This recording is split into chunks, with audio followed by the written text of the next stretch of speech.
I want to tell you about an essential vitamin you've probably never heard of. If you're a parent or plan to be one, it might be more important to your child's growth than all other vitamins combined, and only you, a parent, can provide it. I call it vitamin N, the word no.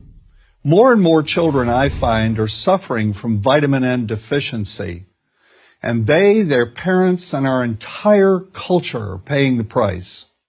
Let me illustrate my point with a story that's quite typical. A father, I'll call him Bill, gave his son, age 5, pretty much everything the little boy asked for. Like most parents, Bill wanted more than anything for his son to be happy, but he wasn't. Instead, he was petulant, moody, and often sullen. He was also having problems getting along with other children. In addition, he was very demanding and rarely, if ever, expressed any appreciation, let alone gratitude, for all the things Bill and his wife were giving him. Was his son depressed, Bill wanted to know? Did he need therapy? His son, I told him, was suffering the predictable ill effects of being overindulged. What he needed was a healthy and steady dose of vitamin N. Overindulgence, a deficiency of vitamin N, leads to its own form of addiction. When the receiving of things begins to generate nothing but want for more things. One terrible effect of this is that our children are becoming accustomed to a material standard that's out of kilter with what they can ever hope to achieve as adults. Consider also that many, if not most, children attain this level of affluence not by working, sacrificing, or doing their best, but by whining, demanding, and manipulating. So in the process of inflating their material expectations, we also teach children that something can be had for next to nothing. Not only is that a falsehood, it's also one of the most dangerous, destructive attitudes a person can acquire.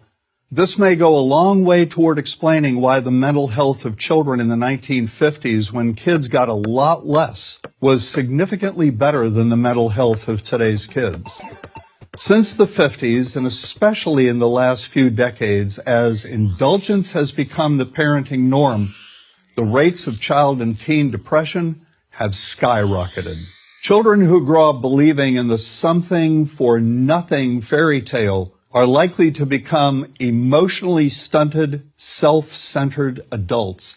Then, when they themselves become parents, they're likely to overdose their children with material things. The piles of toys, plushies, and gadgets one finds scattered around most households.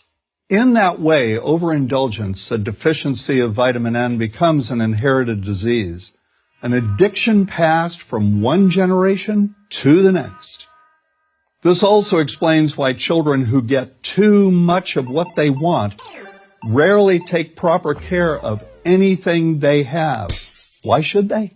After all, experience tells them that more is always on the way. Children deserve better. They deserve to have parents attend to their needs for protection, affection, and direction. Beyond that, they deserve to hear their parents say no far more often than yes when it comes to their whimsical desires. They deserve to learn the value of constructive creative effort as opposed to the value of effort expended whining, lying on the floor, kicking and screaming, or playing one parent against the other.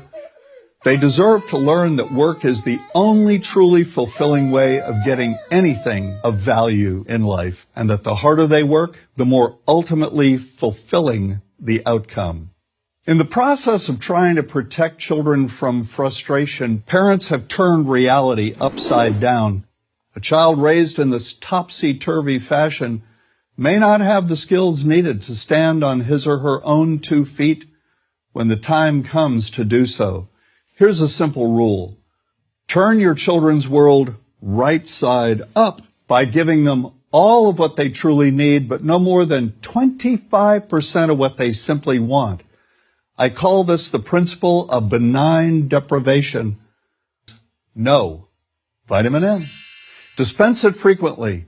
You'll be happier in the long run, and so will your child.